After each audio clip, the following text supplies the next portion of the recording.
Buen día, profesor. Buenos días, compañeros. El día de hoy vamos a hablarles sobre nuestro trabajo que tiene como título Construcción e impacto de la central hidroeléctrica de Chacya. Este trabajo ha sido elaborado por mis compañeros Nicole Araujo, Karim Guerrero, Marco Príncipe y el que les habla, Miguel Pérez. Espero que este trabajo sea de su agrado y que pueda ayudarnos a aprender un poco más sobre el tema. Como una breve introducción al tema de la central hidroeléctrica, tenemos que conocer primero qué es lo que se hace en Chacya. Una central hidroeléctrica utiliza grandes cantidades de agua, que es un recurso renovable. Esta agua atraviesa embalses, turbinas y pasan por un generador eléctrico, para así llegar a una red eléctrica y posteriormente a los usuarios. El beneficio principal de una central hidroeléctrica, a diferencia de otros procesos de generación de energía, es que requiere de un elemento renovable como el agua, y no de algunos hidrocarburos como el petróleo, carbón, entre otros, que perjudican al medio ambiente.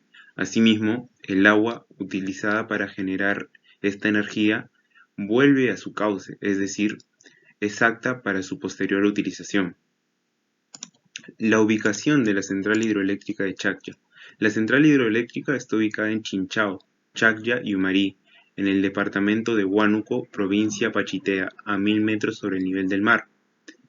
Esta central genera una potencia de 2.749 gigavatios anuales, que benefician a más de 930.000 familias peruanas, por lo que consta de 3 turbinas, las cuales ayudan a la transformación de energía mecánica en energía eléctrica. Esto permitirá mejorar la oferta eléctrica nacional a través de su interconexión al sistema eléctrico. Su principal recurso hídrico es el río Huallaga, del cual se hace un uso de 14,4 kilómetros correspondientes a la longitud de túnel de la central hidroeléctrica. En cuanto a su construcción, el proyecto se inició en 2011, en el cual se invirtió aproximadamente 1.4 mil millones de dólares. Fue realizado por tramos.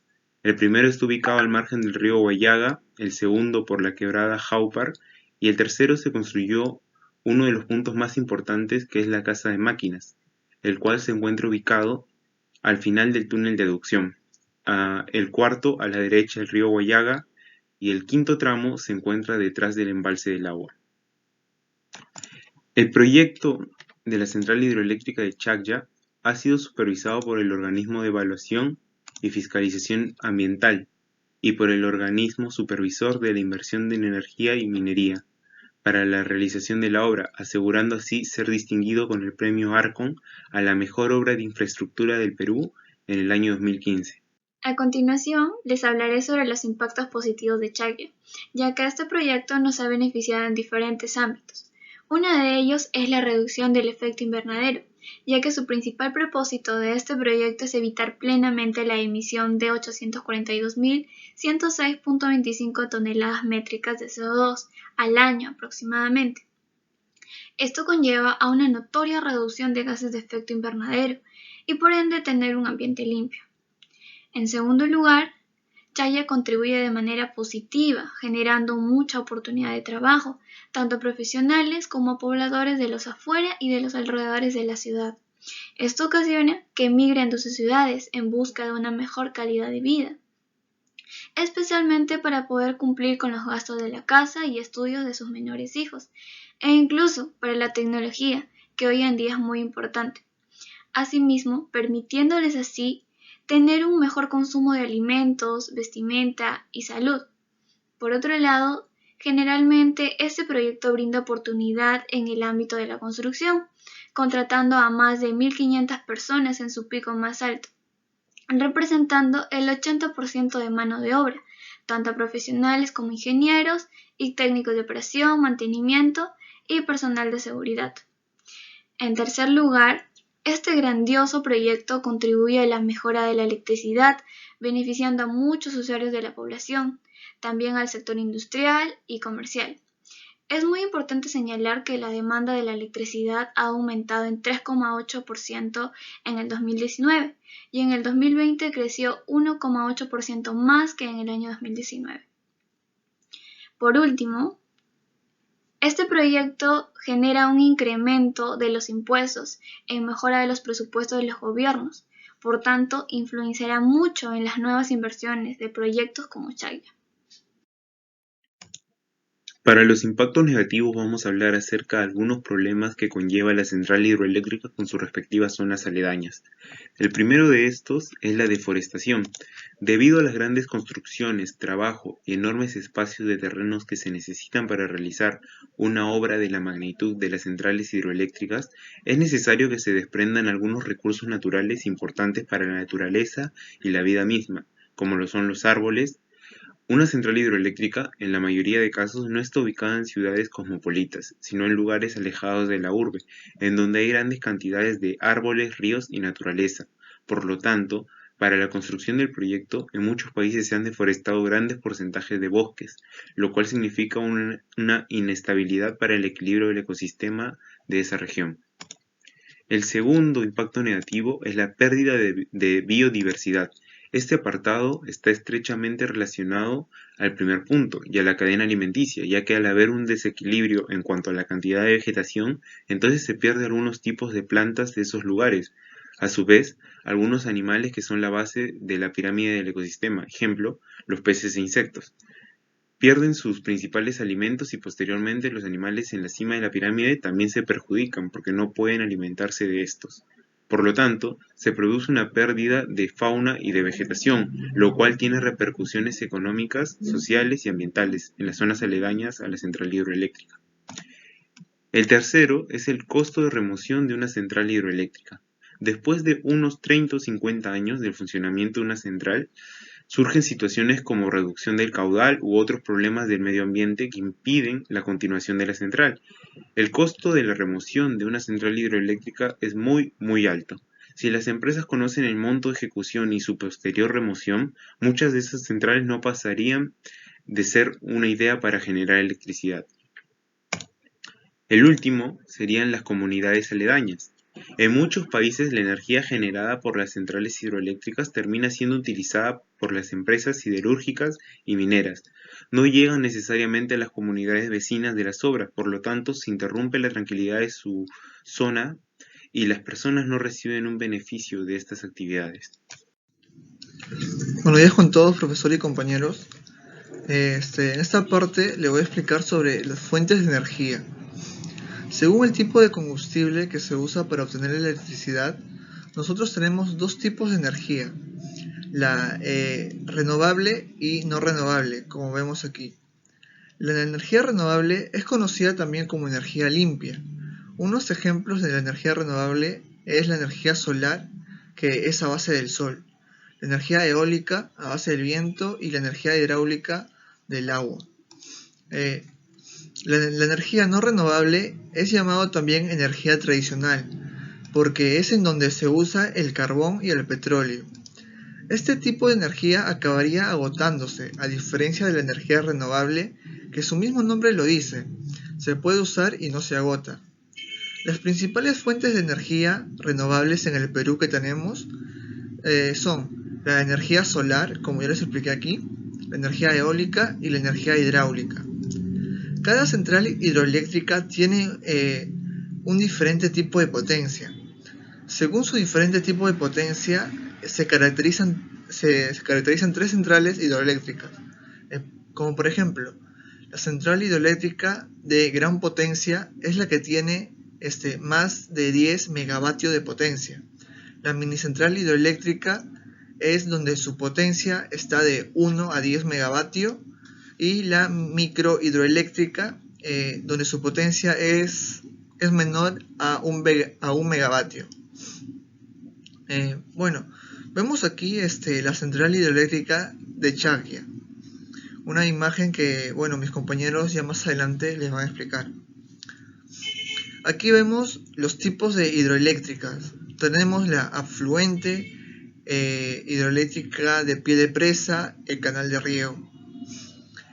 Afluente es aquel aprovechamiento en el que se desvía parte del río, como vemos aquí, a través de canales, llevándolo hasta la central donde va a ser turbinada. Una vez obtenida la energía eléctrica, vemos aquí que se obtiene la energía eléctrica, el agua desviada por aquí es devuelta nuevamente al río, como vemos. El agua del río entra por aquí, pasa por todo el proceso y después nuevamente regresa a la cauce del río. Nosotros también tenemos la central hidroeléctrica de pie de presa.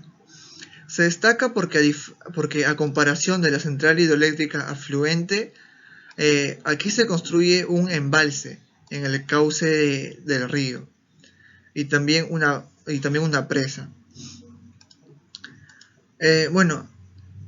Aquí tenemos las partes principales de una central hidroeléctrica. Las partes principales son varias que más adelante mis compañeros les van a detallar. Aquí vemos cómo funciona o cómo es el proceso.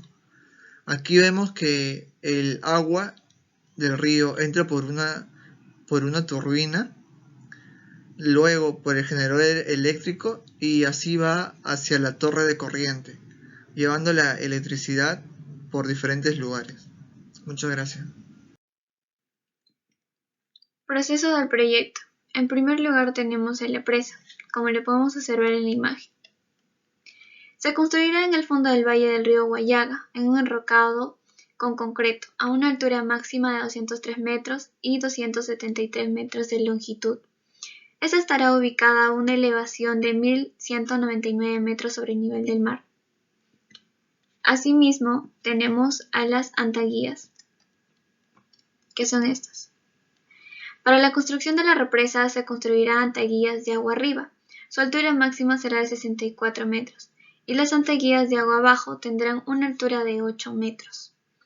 Para su construcción se utilizará material impermeable con suelo compactado. Por otro lado, se construirá un túnel para el desvío del caudal de 1.832 metros cúbicos.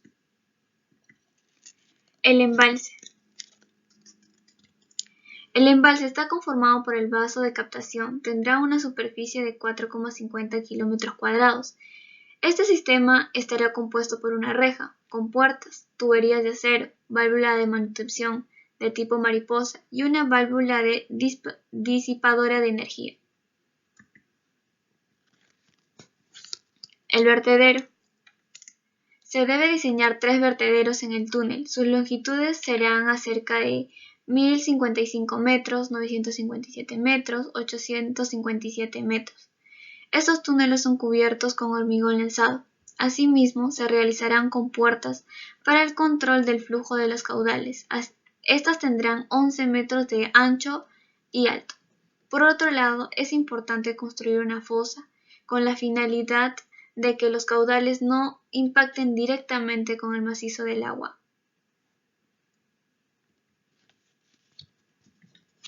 Túneles de aducción. Este túnel es diseñado para la generación de electricidad.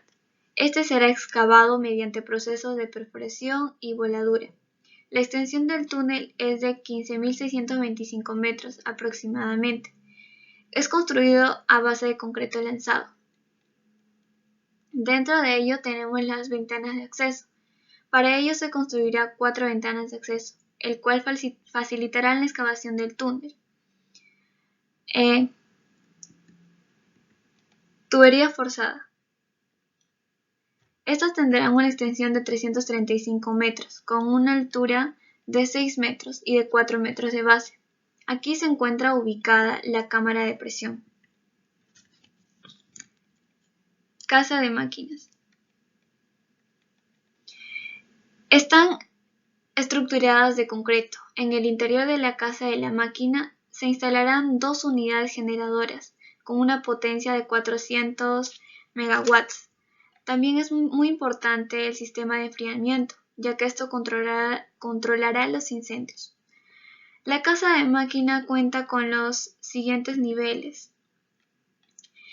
las turbinas, los generadores, la sala de montaje, control y celdas puente de grúa.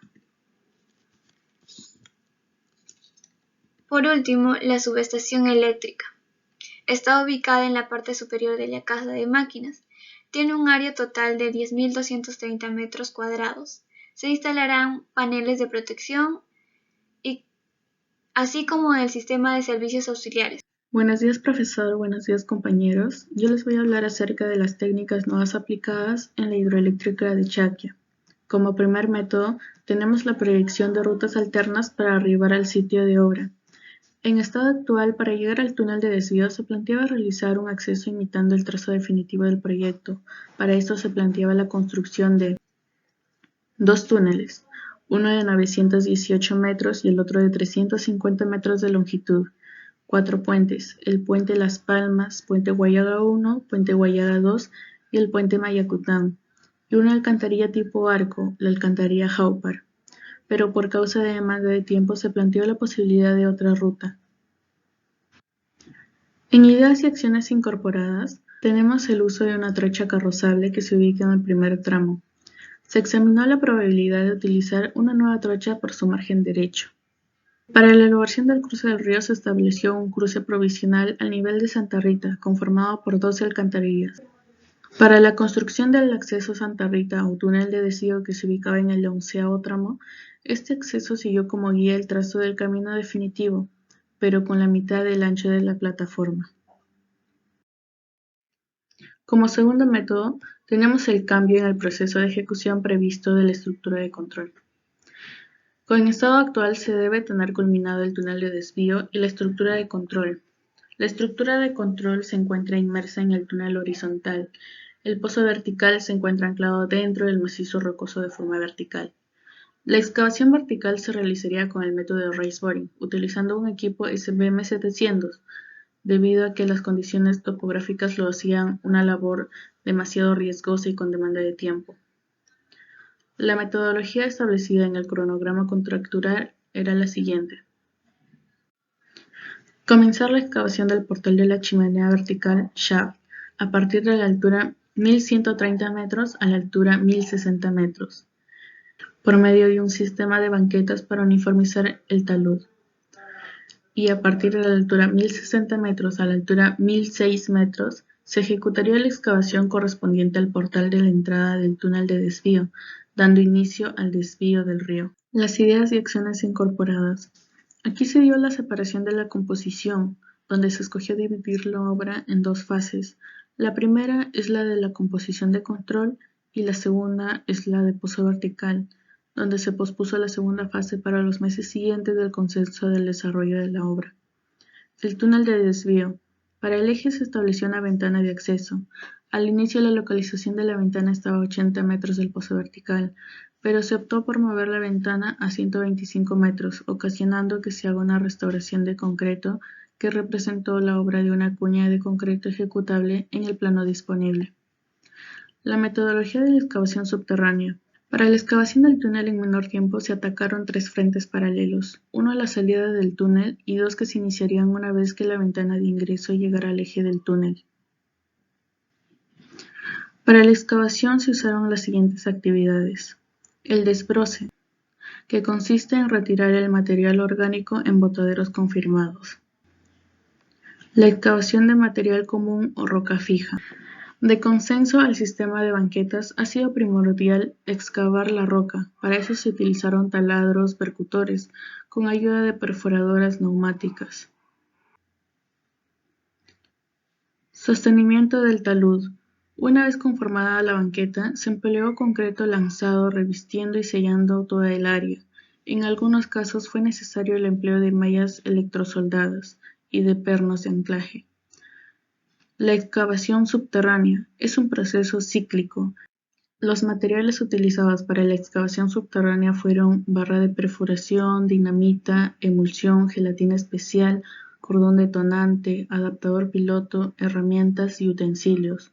Los equipos utilizados para la excavación subterránea fueron un jumbo eléctrico de 2 brazos, cargador frontal CAT sobre llantas para una carga de 3 y 5 metros cúbicos, un camión volquete Scania 6x4 para una carga de 15 a 16 metros cúbicos, una excavadora hidráulica CAT de llantas para una carga de 16 a 18 toneladas, una perforadora neumática de orugas, manipulador telescópico Telehandler TL943 y un cargador continuo Hagelder.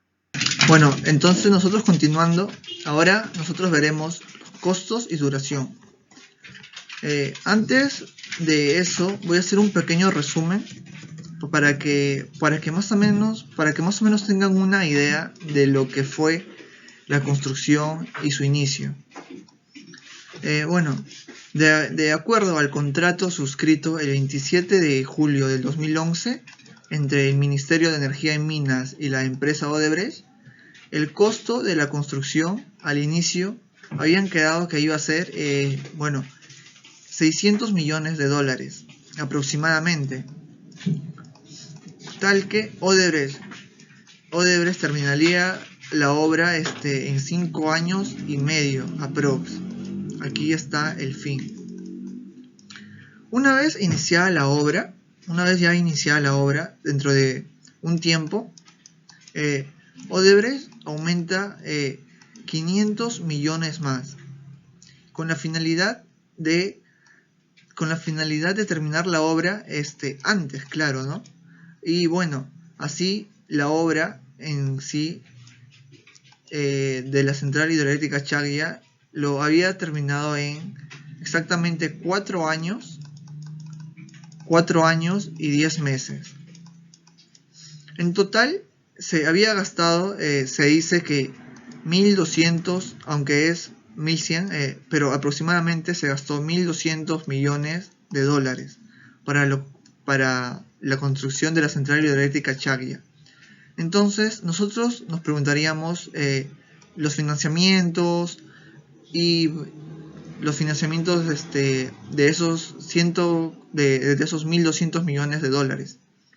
Bueno, aquí nosotros, como vemos, Odebrecht se había prestado de varios bancos, como el BNDES. Se había prestado 340 millones de dólares por 18.5 años. Por el IDB se prestó 334 millones de dólares por 18.5 años. Por el COFIDE se prestó 100 millones de dólares por 18.5 años. Y Odebrecht tenía este capital, pero en sí, ese capital lo tenía por el BID. ¿Qué es el BID? Es el Banco Interamericano de Desarrollo, quien le aprobó a Odebrecht un préstamo sin garantía. Si solamente Odebrecht cumplía ciertas pautas, como por ejemplo, uno era priorizar el empleo de las comunidades locales, que carecen de mano de obra. Un ejemplo de eso sería, si nosotros tenemos una población, por ejemplo, de 500 personas mayores de 18 años, con eso quiero decir que esas 500 personas ya pueden trabajar. De esas 500 personas, solamente 100 personas ya tienen estudios, son técnicos, obreros, etc. Pero, ¿dónde quedarían las 400 personas? ¿Dónde quedarían esas personas? Bueno, entonces, una de las cláusulas también del BID a Odebrecht fue, tú le vas a dar vas a capacitar a las personas, a las 400 personas, a las personas de ese pueblo, vas a capacitarlos, en las áreas técnicas, como nosotros aquí vemos también, vemos aquí a una señorita en el área de carpintería, ¿no? Dieron capacitaciones, a bastantes personas de esa zona, dándole una certificación académica de que eran técnicos en carpintería, electricistas, etcétera, etcétera. Así, esas mismas 400 personas en el ejemplo, claro, esas mismas 400 personas, después de ser capacitadas, entrarían directamente a trabajar para la central hidroeléctrica de Odebrecht, en su mano de obra. Pero entonces, ¿qué pasaría cuando ya toda la central hidroeléctrica o toda la obra ya concluya? Estas 400 personas terminarían con su certificación de que son carpinteros, electricistas, etc. Así que ellos mismos ya podrían abrirse más espacio, se puede decir. Ya no estarían en su misma zona. Ya ya se podrían abrir más espacio. Entonces, nosotros aquí también vemos cómo fue pues el impacto social. Según eso, Odebrecht dio a 3.300 personas, uno le dio los puestos directos.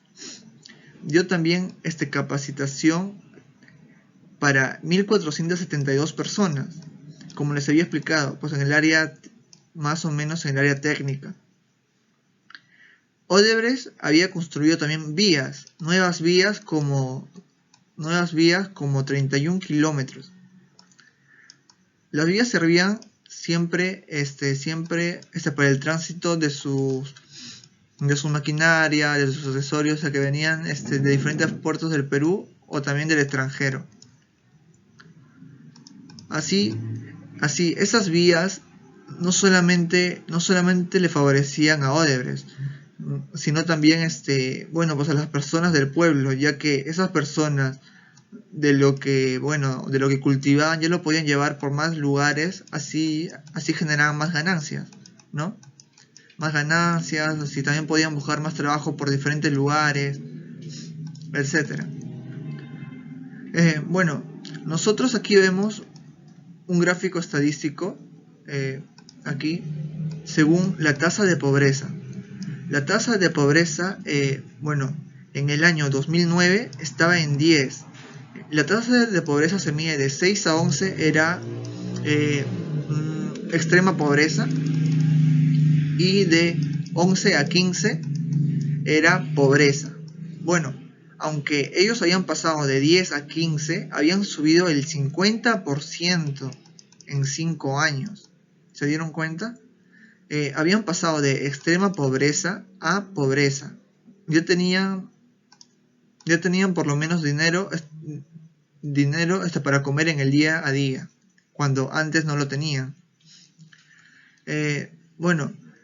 Odebrecht también, según el impacto ambiental, ellos habían reducido el 68% de CO2, que es 1.814.613 toneladas de CO2 por año. Ellos lo reducían, cuando entre otras 15 hidroeléctricas solamente reducían el 32%, Odebrecht reducía el 68% de CO2. Algo en el que también habían invertido mucha cantidad de dinero. Vemos por último aquí la sala de máquinas. Para el apartado de complejidades, tenemos que tener en cuenta que para la realización de la central hidroeléctrica de Chaclla se han estudiado y analizado distintos parámetros que incluyen los riesgos en la ejecución de la obra, así como algunos inconvenientes que se pueden resolver antes, durante y después de la misma. Según la Constitución Política del Perú, el Estado peruano busca garantizar un ambiente adecuado y equilibrado para el desarrollo de la vida. Es decir, la construcción de esta obra no debe perturbar la tranquilidad de las comunas cercanas a la central. Asimismo, según las autoridades nacionales, se busca garantizar el equilibrio y que la central no altere la composición ni pureza del agua ni de otros recursos naturales. Por otro lado, otra de las complejidades que se presentan durante la ejecución de esta obra es que el proyecto garantice el equilibrio y mantenimiento del medio ambiente. Esto es, que los procesos que realiza la empresa no se excedan de los niveles y estándares tolerables de contaminación permitidos. Este apartado es importante debido a que antes de la obra se pueda realizar, hay estudios que certifiquen y garanticen la paz del ecosistema para que éste no se perturbe. Durante la realización, un punto que dificulta la construcción de la obra es que al ser un proyecto alrededor de aguas de ríos, se debe garantizar la seguridad del personal obrero, ya que toda obra a gran escala presenta sus respectivos riesgos. Luego de la realización de la central hidroeléctrica se presentan situaciones como el sobrecalentamiento de la maquinaria para la conversión de la energía del agua a energía eléctrica, debido a que si no se detectan estos aumentos de temperatura en turbinas, motores y demás, se puede generar una fuga de energía, la cual no es conveniente para los propósitos de esta central. Ahora pasamos a las conclusiones. Como primera conclusión, el procedimiento que se permitió llegar al lugar de obra anterior a la fecha prevista ha sido la planeación y creación de rutas alternas. De esta forma, en la obra de accesos para llegar a la composición de control, se optó por habilitar 40 kilómetros de trocha carrozable en el margen derecho y postergar la obra del ingreso definitivo, debido a que ésta estaba formada por túneles, puentes y otros. Como conclusión número 2, el cambio importante que se adoptó en la ingeniería elemental de la composición de control ha sido la separación de esta en dos fases, iniciando la obra de la primera fase, la cual estaba inmersa dentro del túnel de desvío, y postergando la obra de la segunda fase.